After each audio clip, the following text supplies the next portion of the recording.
Welcome to Business Live. I am Mark Croskery in BL tonight, kicking off the week. It is Monday. Capital markets overall revving and rocking and rolling. We've got Carreras Limited here. Senior management change. Carreras coming out with advisory that Mrs. Deirdre Miller will be joining the company. That's at Carreras. Been having a few management changes, board changes in recent times in the role of HR, that's Human Resources Business Partner, effective August 15th. That is today, 2022.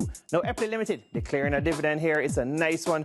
Ordinary dividend by Eppley, 5.2 cents Jamaican per share. It was declared, done and dusted by the board of directors of Eppley. It's going to be paid mid-September, September 15th, 2022. Now, Mailpac Group coming out here with a little bit of disappointing earnings, a little bit of lackluster earnings here. They've been going through the motions for the past year or so. You know, they do talk about headline inflation, you know, logistics, this whole global supply chain, how it's impacting the business model. Now, these are the second quarter results. Net profit falling here 15% or so. Mailpac registered net profit of 81.3 million Jamaican for the second quarter, ended June 30th, just ended, versus 95 million in the previous year. Now, the earnings per share was actually 3 cents Jamaican versus 4 cents year over year.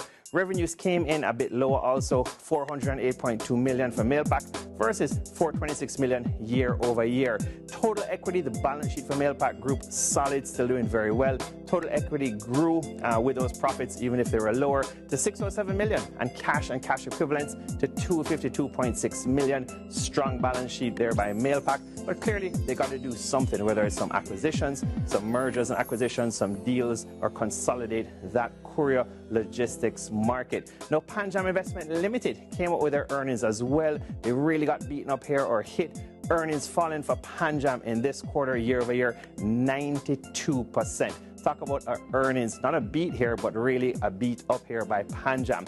Now, due to the negative swing or the material decline in investment income here, that's what really hit them in their income statement at PanJam Investment. The quarter was just a rough one.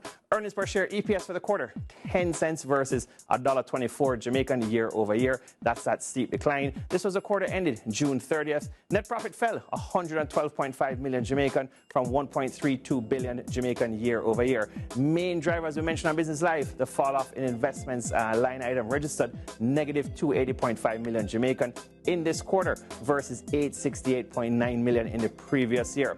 Last up tonight, we got one of the darlings of the market on the JSE, Jamaica Stock Exchange. It's Fesco, Future Energy Source Company Limited. We're going to talk about their earnings. They came out last week, Friday. That's August 12th. We're going to talk about them this week, but this is a dividend recommendation here by Fesco. Fesco's board of directors, they met on August 12th. They resolved a final dividend payment of Jamaican 1.6 cents per share for the year ended March 31st this year. It's going to be payable in October 28th, 2022. Have a fantastic evening. I'm Mark Croskery, and this is Business Live.